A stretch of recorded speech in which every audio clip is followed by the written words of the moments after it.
अल्हम्दुलिल्लाहि रब्बिल आलमीन वस्सलातु वस्सलामु अला सय्यिदिल अंबिया वल मुरसलीन। नाज़रीन कराम, आज हम उम्मत मुस्लिमा की एक ऐसी महान रूहानी और इल्मी शख्सियत को याद कर रहे हैं जिन्होंने खामोशी के साथ लाखों दिलों की इस्लाह की, जिनकी जिंदगी शोहरत की नहीं बल्कि इखलास की मिसाल थी, जो खुद को नुमायां करने के बजाय दूसरों को अल्लाह से जोड़ने में लगे रहे। हम बात कर रहे हैं हजरत मौलाना पीर जुल्फ़िकार अहमद साहब नक्शबंदी रहमतुल्लाह अलैह की। हजरत मौलाना पीर जुल्फ़िकार अहमद साहब नक्शबंदी रहमतुल्लाह अलैह अपने द्वार के एक जलीलुल कद्र आलिम ए दीन, मुरब्बी और शेख ए तरीकत थे। आपका ताल्लुक सिलसिला ए नक्शबंदिया से था, जो तज़किया ए नफ्स, जिक्र ए खफी और सुन्नत पर मजबूती से अमल के लिए जाना जाता है।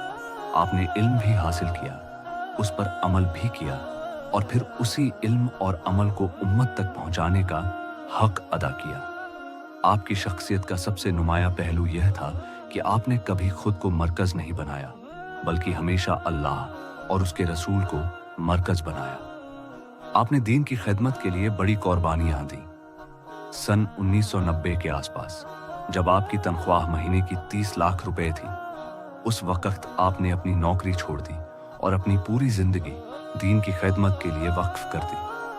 हजरत बचपन से ही नजर की हिफाजत, पाकीज़गी और तहारत का बहुत ख्याल रखते थे। इसी वजह से हजरत ने खुद बताया कि 30 साल की उम्र से पहले आपको 100 से ज्यादा मर्तबा ख्वाब में रसूलुल्लाह की ज़ियारत नसीब हुई। हजरत के चेहरे की नूरानियत, इखलास और खुलूस का यह आलम था कि एक औरत ने सिर्फ हजरत का चेहरा देखकर इस्लाम कबूल कर लिया। सुभान अल्लाह। हजरत पीर साहब रहमतुल्लाह अलैह की सबसे बड़ी खिदमत इस्लाह ए नफ्स थी। जब लोग सिर्फ जाहिर की बात करते थे, आपने दिल की बात की। जब जबानों पर दीन था, आपने दिलों में दीन उतारने की कोशिश की। आपकी मजलिसों में न कोई शोर होता था, न दुनिया की नमाइश, बल्कि खामोशी, संजीदगी और रूहानी असर होता था। आपका तरीका यह था कि गुनाहों से नफरत पैदा की जाए, अल्लाह की मोहब्बत दिल में उतारी जाए और अमल को आहिस्ता आहिस्ता मजबूत किया जाए। इसी वजह से बेशुमार लोग आपकी वजह से तौबा की तरफ आए, नमाज के पाबंद बने, दुनिया की मोहब्बत से निकलकर आखिरत की फिक्र में लग गए।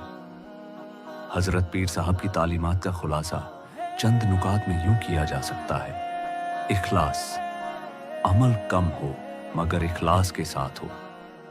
जिक्रुल्लाह, दिल अल्लाह की याद से जिंदा रहे। सुन्नत की पाबंदी, हर हाल में नबी करीम के तरीके को थामे रखना। तवाजो, नम्रता, बड़ाई अल्लाह के लिए और बंदा हमेशा आजिज रहे।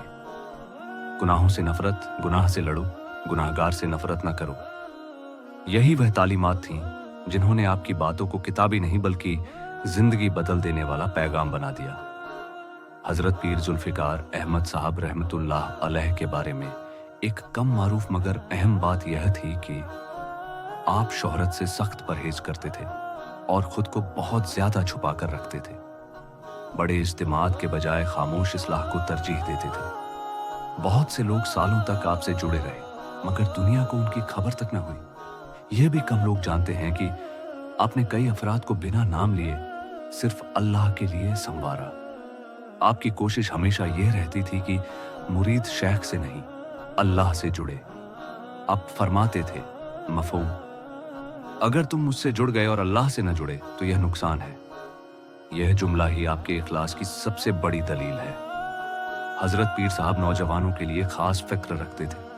आप फरमाते थे, जवानी इबादत का कीमती वक्त है, गुनाह की लज्जत आरजी है, मगर इताअत का सुकून दायमी है। आप नौजवानों को मायूसी से निकालते, दीन को बोझ नहीं नेमत बनाकर पेश करते। इसी वजह से तालीम याफ्ता नौजवान तबका भी आपसे गहरा ताल्लुक महसूस करता था।